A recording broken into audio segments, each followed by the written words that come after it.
وہ دعا اللہ تعالیٰ تک پہنچتی ہے، وہ دعا کو سنتا ہے اور اپنی حکمت کے مطابق اس کی قبولیت کا فیصلہ کرتا ہے کہ کیا بندے کو یہی چیز دے دی جائے جو وہ مانگ رہا ہے، یا اس سے بہتر کوئی چیز دی جائے، یا پھر اس سے کوئی بلا ٹالی جائے، یا اس کے لیے آخرت میں ذخیرہ کر لیا جائے، کیونکہ اس کے باقی اعمال اتنے نہیں ہیں کہ جن کی بنا پر یہ وہاں نجات پا سکے گا، تو اسے دنیا میں اس کی من پسند چیزیں دینے کی بجائے اس کے لیے آخرت میں اعمال کا ذخیرہ کر دیا جائے تاکہ اس کی آخرت میں نجات ہو سکے۔ لہذا ہم سب کو دعا کرتے رہنا چاہیے۔ دعا عظیم عبادت، شرف والی عبادت، وہ عبادت جس کو اللہ تعالیٰ پسند کرتا ہے، وہ عبادت کہ جسے چھوڑ دیا جائے تو اللہ تعالیٰ ناراض ہوتا ہے۔ دعا توحید کی بنیاد ہے، یہ ہمیں اپنے رب سے قریب کر دیتی ہے، اس سے ہماری مشکلات آسان ہوتی ہیں، تکلیفیں دور ہوتی ہیں، ہمیں برکتیں حاصل ہوتی ہیں۔ لہذا جو مشکلات سے نکلنا چاہتا ہے وہ دعا کو اپنے لیے لازم کر لے، کیونکہ اللہ تعالیٰ ہی پریشانیوں کو دور کرتا ہے۔ امن یجیب المضطر اذا دعاہ ویکشف السوء، بھلا کون ہے جو لاچار کی فریاد رسی کرتا ہے جب وہ اسے پکارتا ہے اور اس کی تکلیف کو دور کر دیتا ہے۔ تو جو شخص بھی مشکلات سے، پریشانیوں سے نجات چاہتا ہے اس کے لیے ضروری ہے کہ وہ دعا کو لازم کر لے، کیونکہ اللہ تعالیٰ ہی پریشانیاں دور کرتا ہے۔ اللہ تعالیٰ کے علاوہ کوئی نہیں جو پریشانی دور کر سکے۔ وقتی طور پر کوئی آپ کو دلاسا دے دے گا، کوئی آپ کی ہمت افزائی کر دے گا، کوئی آپ کا دکھ بانٹ دے گا، لیکن آپ کی مشکل صرف اور صرف اللہ تعالیٰ ہی حل کر سکتا ہے۔ وَإِن يَمْسَسْكَ اللَّهُ بِضُرٍّ فَلَا كَاشِفَ لَهُ إِلَّا هُوَ وَإِن يَمْسَسْكَ بِخَيْرٍ فَهُوَ عَلَى كُلِّ شَيْءٍ قَدِيرٌ، اگر اللہ تجھے کوئی تکلیف پہنچائے تو اس کے سوا اسے کوئی دور کرنے والا نہیں، اور اگر وہ تجھے کوئی بھلائی پہنچائے تو وہ ہر چیز پر پوری طرح قادر ہے۔ ہم دیکھتے ہیں کہ عام طور پر لوگ مشکل وقت میں اللہ تعالیٰ کے سوا سب کو بھول جاتے ہیں، آخر میں انسان صرف اللہ ہی کو یاد کرتا ہے، اور یہ صرف مسلمان کے ساتھ ہی نہیں، نان مسلمز کے ساتھ، شرک کرنے والوں کے ساتھ، الحاد کا رستہ اختیار کرنے والوں کے ساتھ بھی یہی معاملہ ہے۔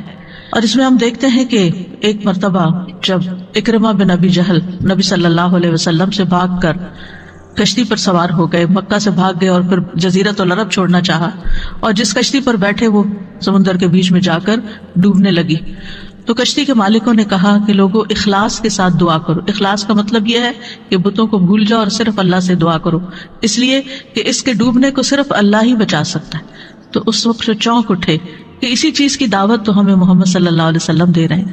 اس وقت انہوں نے عہد کیا کہ اگر آج اے رب تو مجھے بچا لے گا تو پہلا کام میں یہ کروں گا کہ میں محمد صلی اللہ علیہ وسلم کے ہاتھ میں اپنا ہاتھ دے دوں گا، میں اسلام قبول کر لوں گا۔ اور پھر آپ جانتے ہیں کہ اکرمہ بن ابی جہل نے کس اخلاص کے ساتھ اسلام قبول کیا، تو دعا کی قبولیت ہی ان کے اسلام کا ایک ذریعہ بنی۔ اور دعا کرنے کی 3 صورتیں ہیں۔ ایک تو یہ کہ اللہ تعالیٰ کی توحید بیان کرنا، جس میں انسان کہتا ہے یا اللہ لا الہ الا اللہ لا الہ الا انت سبحانک انی کنت من الظالمین، یہ دعا کا ایک طریقہ ہے۔ یہاں آپ صرف اللہ تعالیٰ کی توحید بیان کر رہے ہیں، اپنی کوتاہیوں کا اعتراف کر رہے ہیں۔ پھر اسی طرح آپ کہتے ہیں ربنا، اے ہمارے رب، یہاں بھی آپ اپنے رب کو رب کہہ کے پکار رہے ہیں، گویا اللہ تعالیٰ کی تعریف کر رہے ہیں۔ اور پھر دوسرا طریقہ یہ ہے کہ اللہ تعالیٰ سے انسان صرف بخشش کا سوال کرتا رہے اور رحمت کا سوال کرتا رہے، جیسے استغفر اللہ استغفر اللہ استغفر اللہ، کیونکہ اگر آپ کی بخشش ہو گئی تو آپ کے راستے میں جتنی بھی مشکلات ہیں وہ خود بخود حل ہونا شروع ہو جائیں گی۔ یعنی آپ کو اس وقت کہنے کی ضرورت نہیں ہوگی کہ یار مجھے یہ چاہیے مجھے وہ چاہیے، آپ صرف یہ کہتے ہیں کہ اللہ وہ گناہ جو میرے اور تیرے بیچ میں حائل ہو گئے ہیں، جو تیری رحمت تک مجھے پہنچنے نہیں دے رہے، یا رب تو ان کو دور کر دے، تو مجھے معاف کر دے۔ اور یہ چیز انسان کی مشکلات دور کرنے کا ذریعہ بن جاتی ہے اور اس کی حاجات پوری ہونے کا ذریعہ بن جاتی ہے، جو بھی اس کی زندگی میں کوئی حاجت اور ضرورت ہوتی ہے۔ اسی طرح کبھی آپ اللہ سے صرف رحمت کا سوال کر رہے ہوتے ہیں، یا حی یا قیوم برحمتک استغیث، صرف رحمت مانگ رہے ہوتے ہیں، کیونکہ اگر اللہ سبحانہ وتعالیٰ کی رحمت آ جائے تو ساری مشکلات ہی آسان ہو جائیں، پھر تو کوئی غم ہی نہ رہے، کوئی پریشانی ہی نہ رہے۔ اور تیسرا طریقہ ہے کہ انسان اللہ تعالیٰ سے اپنی دنیاوی حاجات مانگے یا آخرت کی ضروریات مانگے، جیسے اے اللہ مجھے مال دے، اے اللہ مجھے اولاد دے، اے اللہ مجھے گھر دے، اے اللہ مجھے گاڑی دے، اور صحابہ اتنی چھوٹی چھوٹی چیزیں بھی مانگتے تھے، جیسے جوتی کا تسمہ اگر ٹوٹ گیا تو بھی اللہ سے مانگتے تھے. چھوٹی سے چھوٹی ضرورت سے لے کے بڑی سے بڑی ضرورت تک براہ راست اللہ تعالیٰ سے مانگی جا سکتی، اور اس میں کوئی عیب کی بات نہیں، کوئی گناہ کی بات نہیں. وہ آپ کا رب ہے، وہ سب سے زیادہ آپ کا خیر خواہ ہے، لہٰذا آپ اس سے نہیں مانگیں گے تو کس سے مانگیں گے؟ اور وہ جو سب کچھ دینے پہ قادر ہے، اس سے نہیں مانگیں گے تو کس سے مانگیں گے؟ لہٰذا اس کو پکارتے رہنا چاہیے. تو نمبر 1 طریقہ صرف اللہ کی توحید بیان کرنا، اللہ کی تعریف کرتے رہنا. عرفہ کے دن کی سب سے بہترین دعا کیا ہے؟ لا الہ الا اللہ وحدہ لا شریک لہ لہ الملک ولہ الحمد وہو علی کل شیء قدیر. اس میں کیا مانگا آپ نے؟ کچھ بھی نہیں. آپ نے صرف اللہ کی توحید بیان کی ہے، لا الہ الا اللہ کہا ہے، وحدہ کہا ہے، لا شریک لہ کہا ہے، اپنے آپ کو اللہ کے لیے خالص کیا ہے. یہ دعا ہے. اور پھر دوسرا یہ کہ استغفار اور رحمت کی دعا. اور تیسرا، کوئی بھی ضرورت جو ہو کسی بھی زبان میں، کسی بھی چیز کی، روحانی، جذباتی، مادی، دنیا کی، آخرت کی، کوئی بھی چیز، وہ مانگتے چلے جائیں. ہم دیکھتے ہیں کہ انبیاء علیہ السلام اپنی حاجات اللہ تعالیٰ کے سامنے رکھتے تھے، مشکل وقت میں اللہ تعالیٰ کی طرف رجوع کیا کرتے تھے. کانوا اذا فزعوا الى الصلاۃ، یہ حدیث ہے مسند احمد کی، کہ انبیاء پر جب بھی کوئی پریشانی آتی تو وہ نماز کی طرف متوجہ ہو جاتے تھے، نماز پڑھنے لگتے تھے. اور کل ہم نے پڑھا تھا کہ دعا کی 2 بڑی قسمیں ہیں، دعائے عبادت اور دعائے مسئلہ. کہ عبادت بھی بذات خود دعا ہے، دعائے حال ہے، یعنی ہم ایسی حالت میں ہیں، ایسی عبادت میں ہیں کہ جو اللہ کی رحمت کو ہماری طرف متوجہ کر رہی ہے. انسان سب سے زیادہ اللہ کے قریب کہاں ہوتا ہے؟ سجدے کی حالت میں، اقرب الیہ. لہذا خوب خوب وہاں دعا کرنی چاہیے.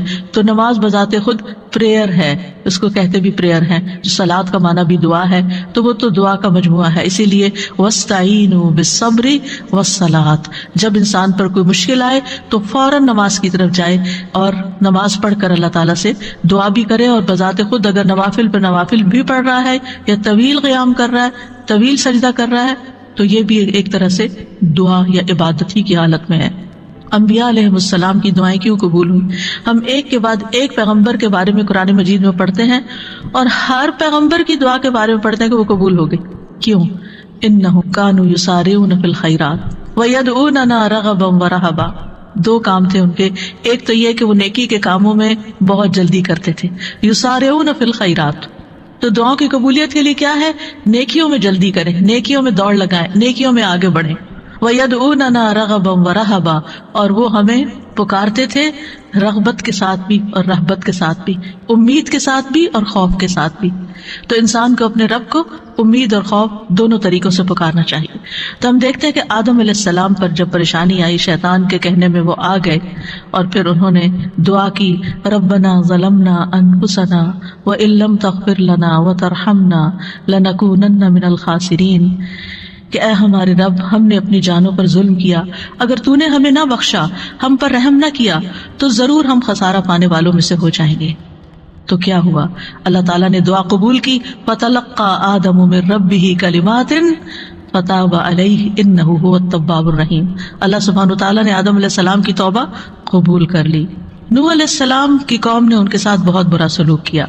كذبت قبلهم قوم نوح فكذبوا عبدنا وقالوا مجنون وازدجر فدعا ربه انی مغلوب فانتصر.